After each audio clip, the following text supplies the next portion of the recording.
రాష్ట్రంలో బీజేపీ అధికారం లేకపోయినా చక్రం తిప్పుతుందని పీసీసీ చీఫ్ వైఎస్ షర్మిలారెడ్డి అన్నారు. దెందులూరు సభలో ఆమె మాట్లాడుతూ రాష్ట్రంలో బీజేపీకి ఒక్క ఎమ్మెల్యే కానీ ఒక్క ఎంపీ కానీ లేరని, కానీ టీడీపీ వైసీపీ పార్టీలు గులాంగిరి చేస్తున్నాయని అన్నారు. రాష్ట్రానికి ఇచ్చిన విభజన హామీలను అమలు చేయకపోయినా ఎందుకు గులాంగిరి చేస్తున్నారని ఆమె ఆంధ్ర రాష్ట్ర ప్రజలను ప్రశ్నించారు. ప్రత్యేక హోదా అంశంపై ఇద్దరు దొందే అని, సీఎం జగన్కి ప్రత్యేక హోదా ఎంతో అవసరమని, అధికారంలోకి రాకముందు ఎన్నో దీక్షలు చేసి అధికారంలోకి వచ్చిన తర్వాత ఒక్క న్యాయమైన దీక్ష చేశారా అని ప్రశ్నించారు. వైఎస్ షర్మిలారెడ్డి గారి నాయకత్వం, వైఎస్ షర్మిలారెడ్డి గారి నాయకత్వం, వైఎస్ షర్మిలారెడ్డి గారి నాయకత్వం. జోహార్ వైఎస్ఆర్. బీజేపీ పార్టీకి ఆంధ్ర రాష్ట్రంలో ఒక్క ఎమ్మెల్యే లేడు, ఒక్క ఎంపీ కూడా లేడు. ఆంధ్ర రాష్ట్ర ప్రజలు ఒక్క బీజేపీ ఎమ్మెల్యేని గెలిపించలేదు, ఒక్క ఎంపీని గెలిపించలేదు. అయినా కూడా ఆంధ్ర రాష్ట్రంలో రాజ్యం వెళ్తుంది బీజేపీ పార్టీ. ఎలా సాధ్యమైంది ఇది? ఎందుకంటే ఒకవైపు చంద్రబాబు గారు, ఇంకోవైపు జగన్మోహన్ రెడ్డి గారు ఇద్దరు బీజేపీ పార్టీకి గులాంగిరి చేస్తున్నారు. కాబట్టి 10 సంవత్సరాలుగా గులాంగిరి చేశారే, 10 సంవత్సరాలుగా బీజేపీ పార్టీకి తొత్తులయ్యారే.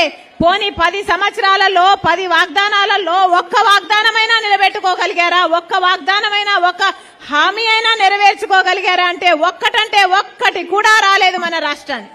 మరి బీజేపీ పార్టీ మనకు ఒక్క హామీ కూడా నెరవేర్చకపోతే, మనకు స్పెషల్ స్టేటస్ ఇవ్వకపోతే, మనకు పోలవరం ఇవ్వకపోతే, మనకు రాజధాని ఇవ్వకపోతే మరి బీజేపీ పార్టీకి ఎందుకు గులాంగిరి చేస్తున్నారు అని అడుగుతున్నారు. ఆ రోజుల్లో చంద్రబాబు గారు ముఖ్యమంత్రిగా ఉంటే జగనన్న గారు ప్రతిపక్ష నాయకుడు. ఆ రోజు ప్రతిపక్ష నాయకుడిగా జగనన్న గారు ఎన్నో ఉద్యమాలు చేశాడు ప్రత్యేక హోదా కోసం.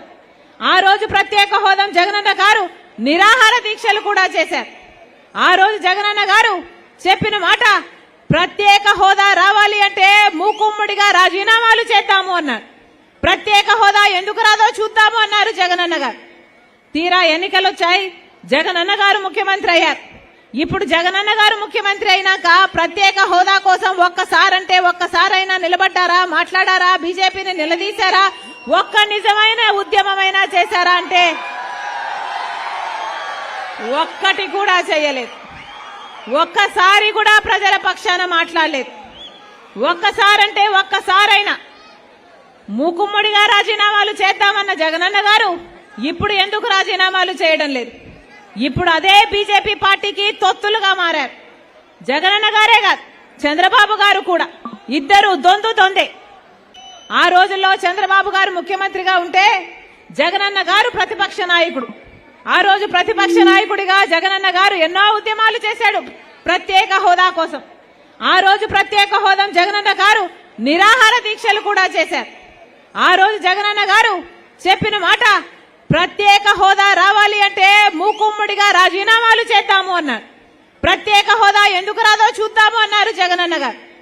తీరా ఎన్నికలు వచ్చాయి, జగనన్న గారు ముఖ్యమంత్రి అయ్యారు. ఇప్పుడు జగనన్న గారు ముఖ్యమంత్రి అయినాక ప్రత్యేక హోదా కోసం ఒక్కసారైనా నిలబడ్డారా, మాట్లాడారా, బీజేపీని నిలదీశారా, ఒక్క నిజమైన ఉద్యమమైనా చేశారా అంటే ఒక్కటి కూడా చేయలేదు. ఒక్కసారి కూడా ప్రజల పక్షాన మాట్లాడలేదు. ఒక్కసారైనా మూకుమ్మడిగా రాజీనామాలు చేద్దామన్న జగనన్న గారు ఇప్పుడు ఎందుకు రాజీనామాలు చేయడం లేదు? ఇప్పుడు అదే బీజేపీ పార్టీకి తొత్తులుగా మారారు. జగనన్న గారే కాదు, చంద్రబాబు గారు కూడా ఇద్దరు దొందే.